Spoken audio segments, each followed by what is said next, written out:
They say trash has no value. But in the right hands, even the discarded can bloom. Welcome to Verdant Dreams, where we don't just upcycle, we reimagine. This video is packed with clever DIY trash garden ideas that are simple, colorful, and full of soul. Every segment is time-stamped so you can jump straight to what inspires you. And if something sparks a question, the comments are always open. If this resonates with you, don't just watch, create. Take what you have. Use what you know. Build what you love. And if you feel connected in some way, even just a little, subscribing means more than you think. Maybe I'm just another face on your screen. But this content carries a heartbeat. Every view, every share, every sub helps keep a small dream alive. Thank you for being here. Thank you for choosing to see.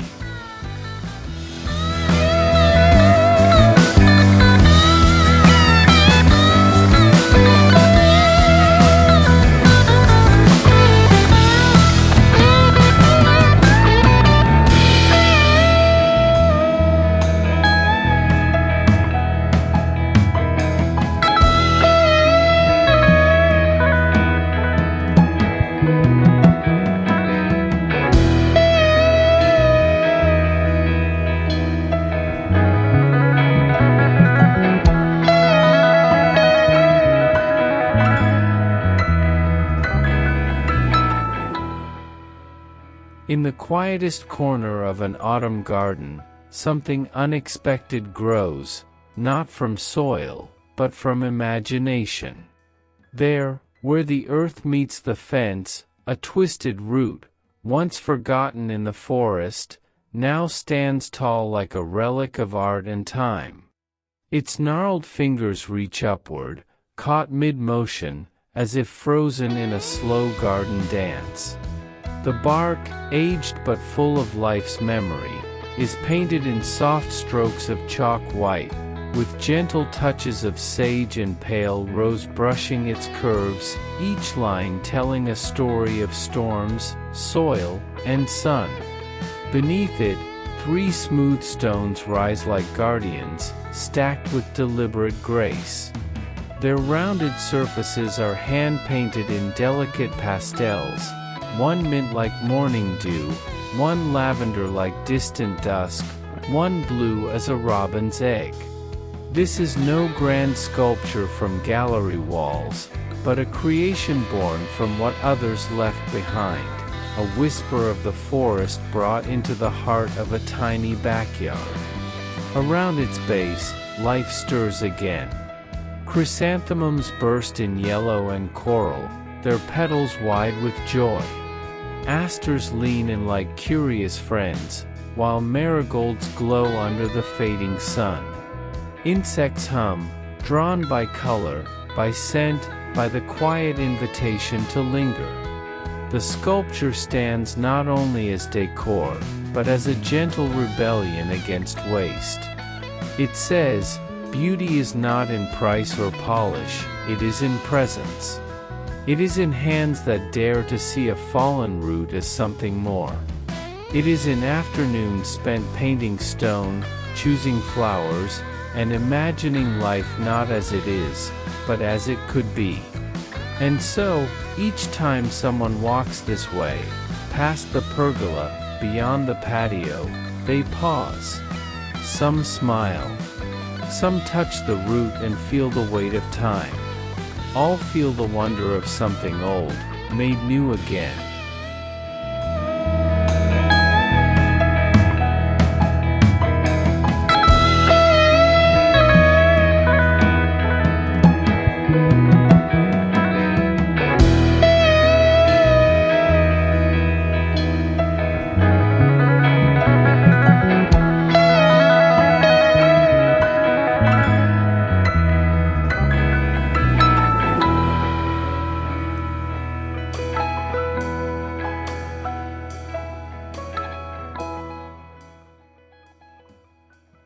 Not all flowers grow from soil.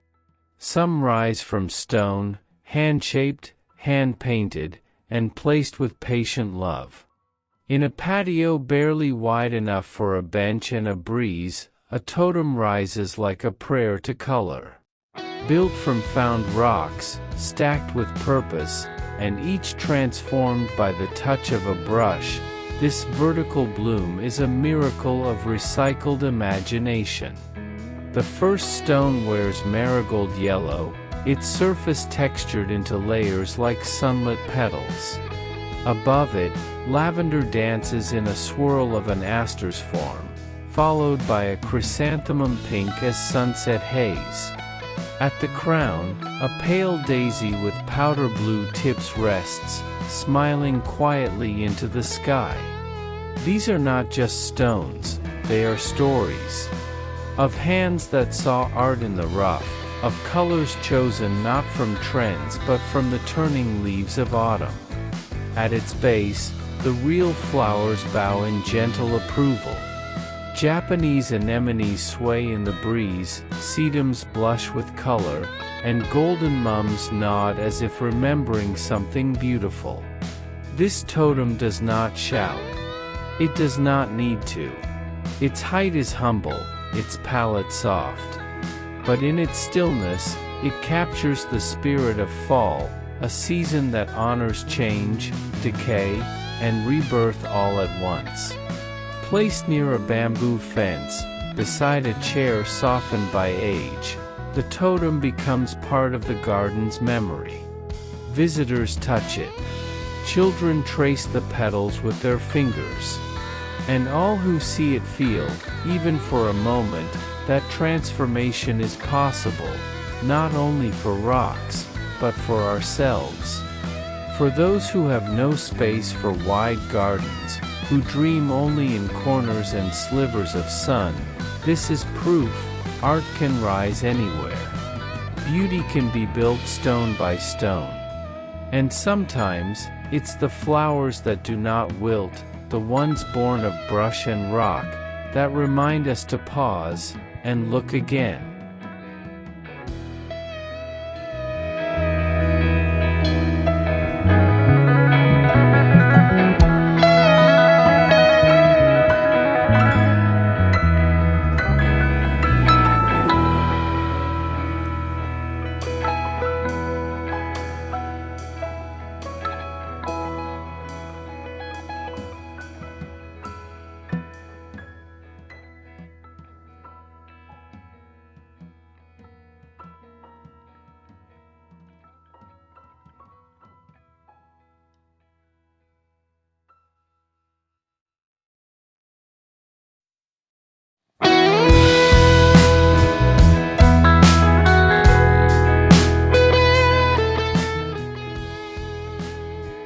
Tucked beneath the gentle arch of a pergola, where vines stretch like fingers to catch the light, rests a bench unlike any other.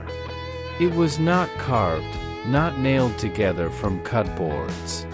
It was discovered, half buried, tangled in memory, then lifted, cleaned, and loved into form. A tree root, once gnarled and sleeping beneath the forest floor, now curves like a wave, shaped by the quiet of years. Its natural bends suggest a seat, a backrest, a place to pause. And so it becomes one.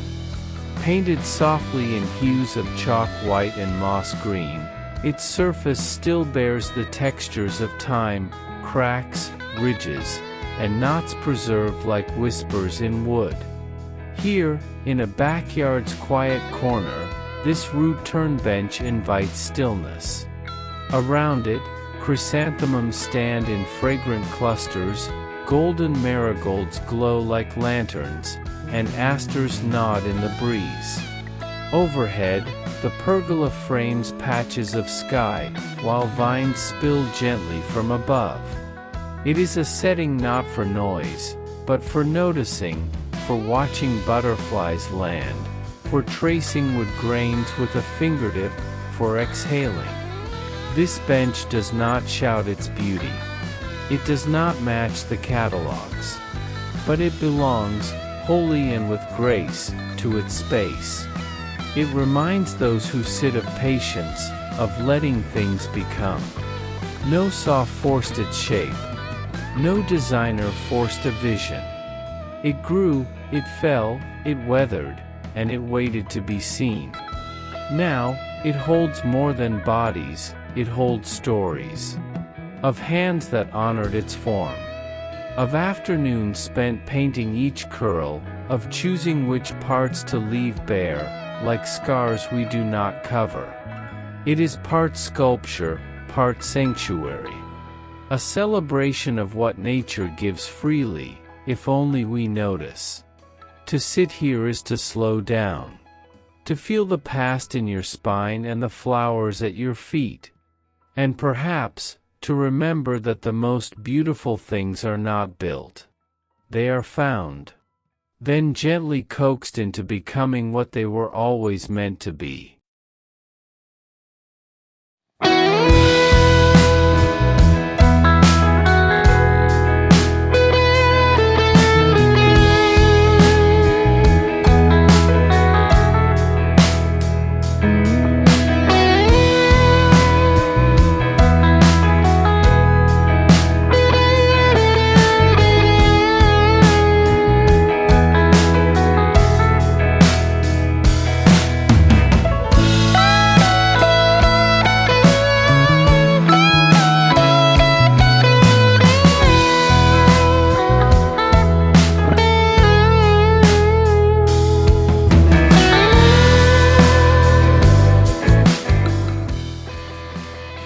By day, they look like ordinary stones, smoothed by time, shaped by rivers, kissed by color.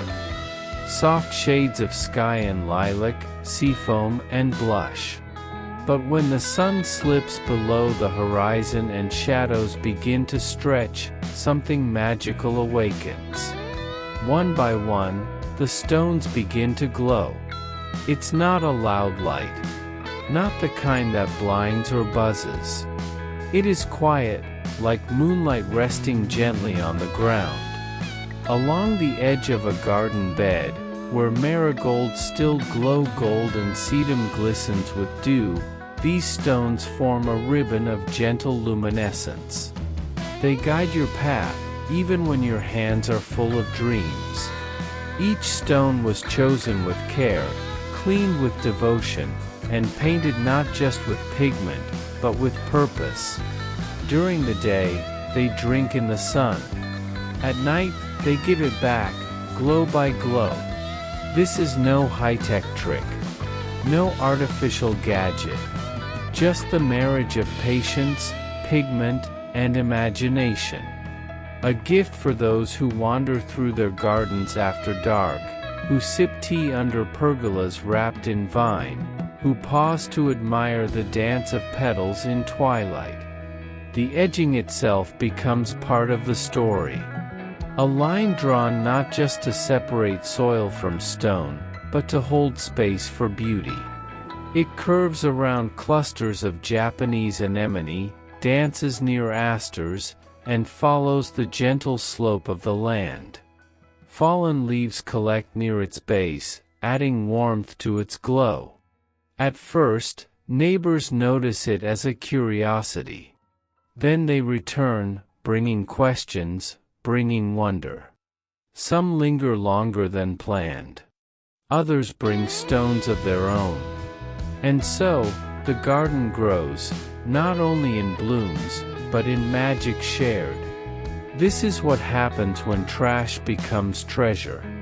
When ordinary rocks are given extraordinary purpose. When a border becomes a beacon. And a night walk through your backyard feels like stepping into a dream, one glowing stone at a time.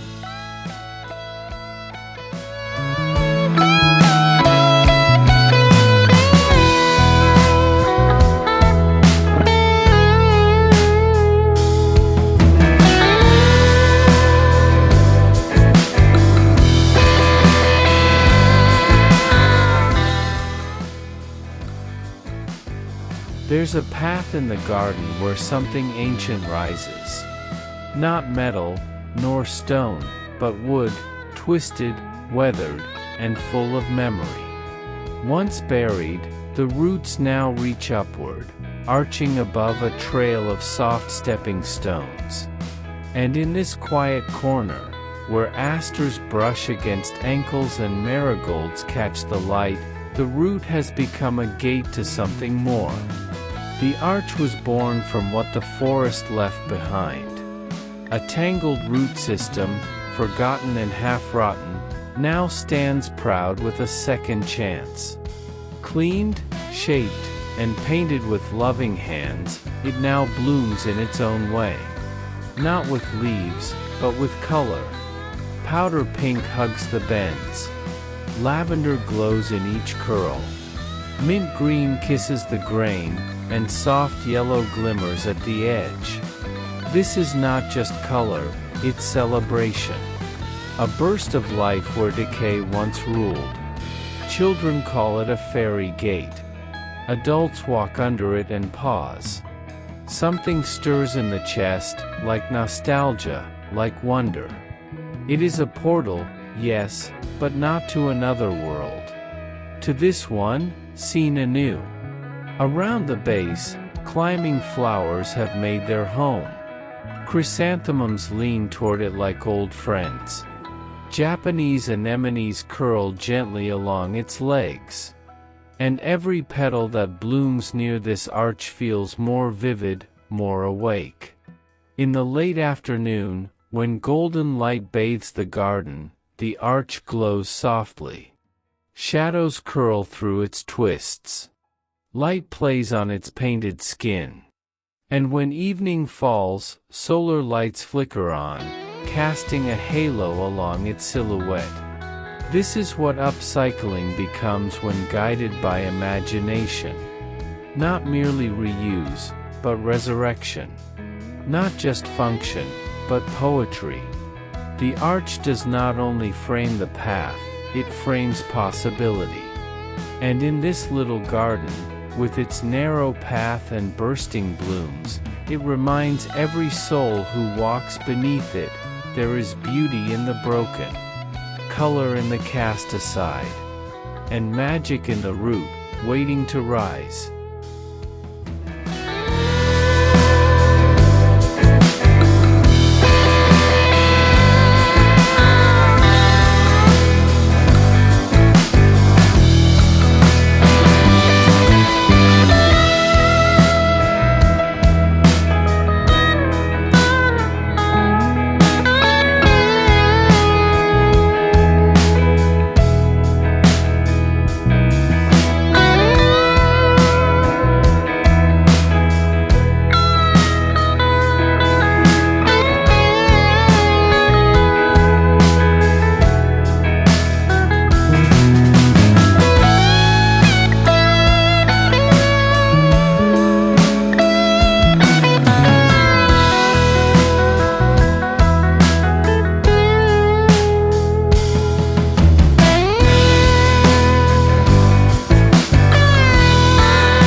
At the edge of the fence, where the soil curves slightly and the marigolds bend with age, a little world unfolds.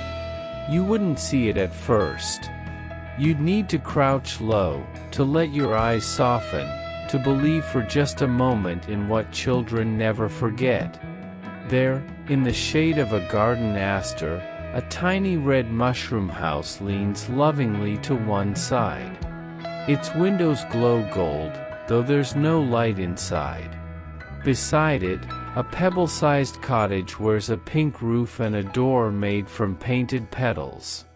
A crooked tree root forms an archway, moss clinging to its base like a blanket. And everywhere, the hum of life, a place made for imagination. This fairy garden is built not from toys, but from trash. Stones once tossed aside now wear the gowns of fantasy. Roots once rotting are sculpted into magic. Each piece tells a quiet story of someone who looked at brokenness and saw beauty. It grows not in grandeur, but in care. A marigold here, a sprig of thyme there. And always, the flowers watch over the fairies, golden mums standing guard, purple asters whispering secrets, Japanese anemones blooming like silent sentinels. The fence, weathered and gray, frames this little world like an old book frames its story. Ivy climbs its sides. A bird perches above. The wind moves gently here, as if not to disturb what's sacred. Visitors smile when they find it. Children sit cross-legged, inventing tales.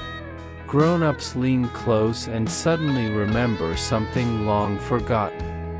Perhaps a dream. Perhaps a simpler joy. The fairy rock garden is not for show. It is for wonder. A reminder that the smallest things, when made with love, can hold the biggest magic. That stones can speak. That roots can dance. That trash, when touched by imagination, can bloom. Here, along a fence in a tiny garden, enchantment lives in color, in detail, in belief, and in the painted eyes of every stone that waits for you to see it.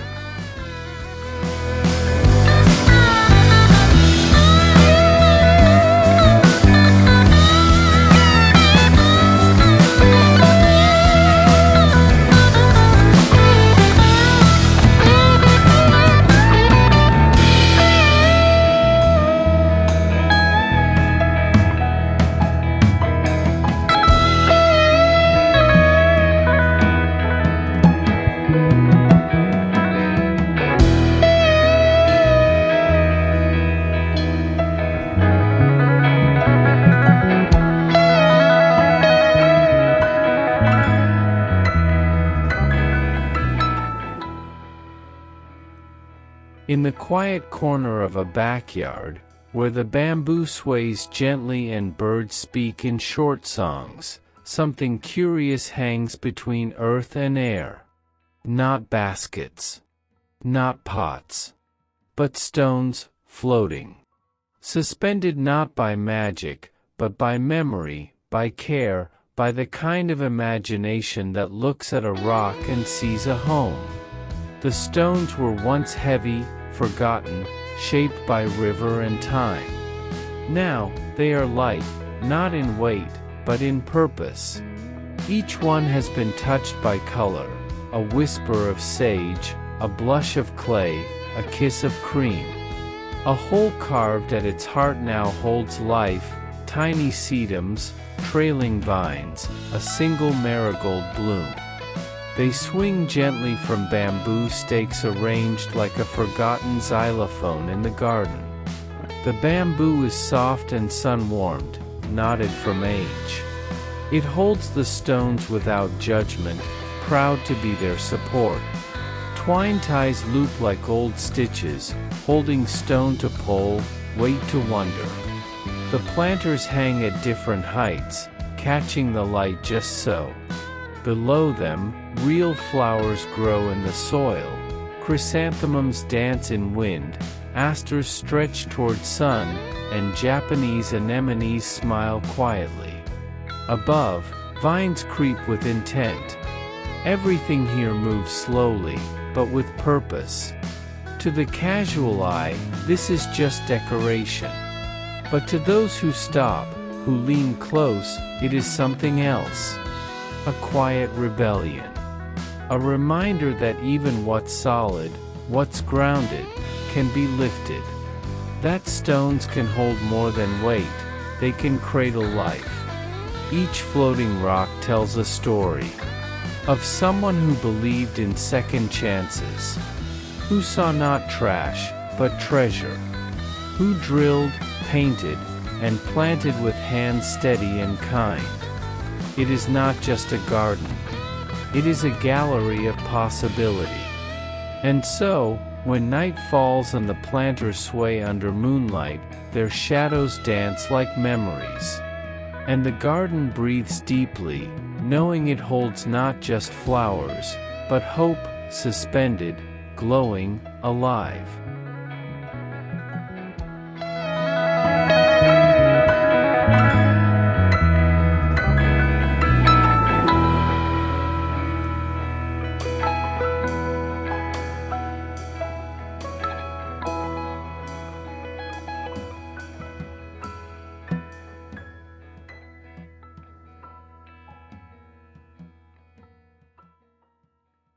It began with one stone. Just one, painted in yellow, the color of a summer memory. Then came orange, like ripe fruit. Then red, like laughter. One by one, the colors grew outward, curving gently, patiently, like time itself unfolding in the soil. Now, in the center of a quiet front yard, a spiral lives. Not carved in stone, but made of it, each piece painted by hand, each chosen with care. River rocks once dull now shimmer in hues of the rainbow. The spiral stretches wide like a blooming chrysanthemum, resting not above the garden, but within it. Around its swirling arms, nature joins the dance. Marigolds nod their golden heads. Sedum thickens with pink and rust. Chrysanthemums rise in coral, peach, and plum. Together, they become a chorus of color, a celebration written not in words, but in pigment, petal, and pattern. The spiral is not merely decoration. It is meditation. A path for the eyes. A pause for the heart. For those who pass the garden gate, it becomes a portal into a world where trash is transformed, where stones sing in color, where boundaries dissolve into art. Children follow its path like treasure. Elders sit beside it and recall simpler days. Neighbors slow down. They ask questions. And suddenly, something ordinary, a front yard, becomes unforgettable. The rocks hold more than paint. They hold stories. Of hands that shaped them. Of moments spent kneeling in dirt, placing each piece not just where it fits, but where it feels right. They hold hours of joy, layers of intention, and the quiet magic of creation. At sunrise, the spiral catches the first light. At dusk, it gathers shadow like a shawl. And through it all, the garden grows, not in rows, but in rhythm. Not in rules, but in radiant movement.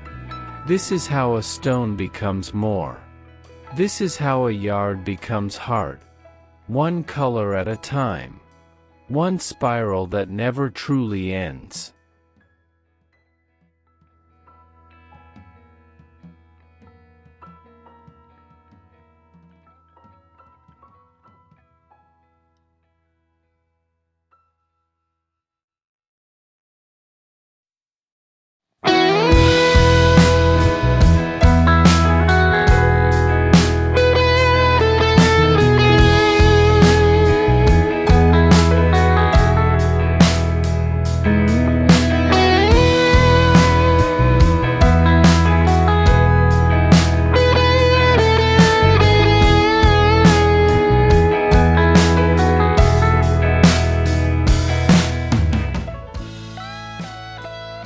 In the shaded corner of the garden, where light filters through leaves like whispered secrets, a single root stands.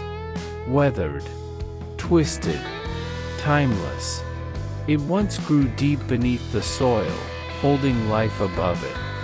Now, it rises into open air, not to support a tree, but to welcome wings. This is not a factory perch. Not shaped by blueprints or bought from shelves. It is a piece of the forest, reclaimed and reimagined. Its form is wild yet graceful, forked arms reaching skyward, soft bends where bark peels gently, worn smooth by age and water. Parts of it are left bare, letting the wood speak. Others are brushed with white, with mossy green, with hints of rose where the grain deepens. These strokes are not to cover, but to honor, to highlight the beauty that already lived within the root. Birds come easily here. Finches, sparrows, even the occasional robin. They land, they watch, they sing. Around them, chrysanthemums nod in rust and coral. Asters bloom like fallen stars. Sedum thickens the base with soft pink cushions. The perch is not a structure, it is a stage. Gardeners pause here too. Not to work, but to watch. To breathe. To feel the pulse of something older than fences and borders. The perch reminds them, even in decay, purpose lives. Even in what was thrown away, there is grace. Children point and whisper when they see birds dancing at the top. Elders nod in knowing. That was once a root, they might say. But now it is something else. Something more. This is the magic of upcycling. Of not forcing materials into new shapes, but guiding them gently into new roles. Of letting the wild keep its wildness. Of turning forgotten roots into invitations, for birds, for stories, for stillness. In a corner often ignored, life gathers. Not loud, but certain. The root, now perch, stands steady. It does not bloom, but it lets others do so around it. And in that, it blooms in its own way.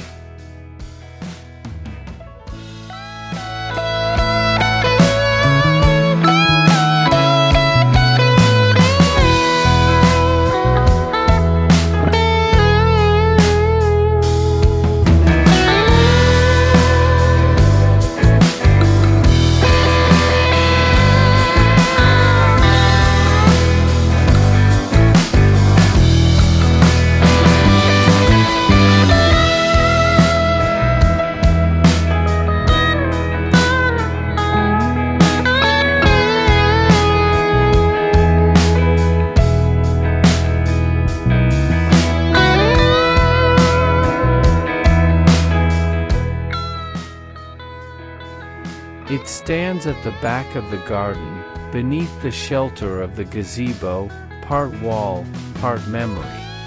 From a distance, it looks like art. But up close, it breathes something deeper. Woven roots snake through the frame like rivers frozen mid-flow. Between them, stones sit in delicate arrangements, each one hand-painted in tones of earth and bloom. The roots were once underground, hidden from view, never touched by light. Now, they twist and rise, cleaned of soil but not of soul. Each curve tells of seasons past, of rain-soaked days and sunlit silence. They are not forced into shape, but guided, gently, into rhythm. Between their bends, pebbles have found home. Smoothed by time, painted by hand, they nestle into the roots like stars between branches. Some form spirals. Others bloom like chrysanthemums. Each is a burst of color, rust, plum, ivory, sage, chosen not for perfection, but for harmony. This wall does not separate. It connects. It ties together the wild and the intentional. The root and the bloom. The forgotten and the featured.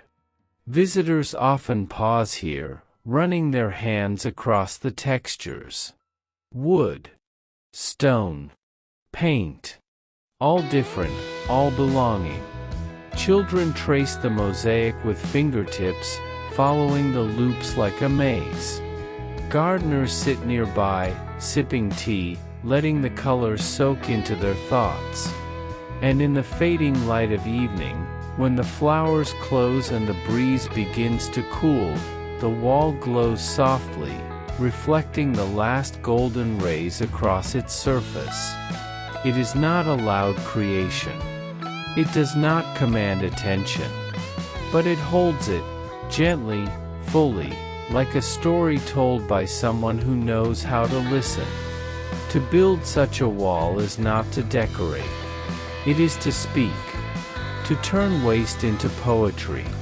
Roots into rhythm. Stones into songs. And when placed in a garden, where all things grow and return, it reminds us. Even what is cast off can become the centerpiece. Even the wall can bloom.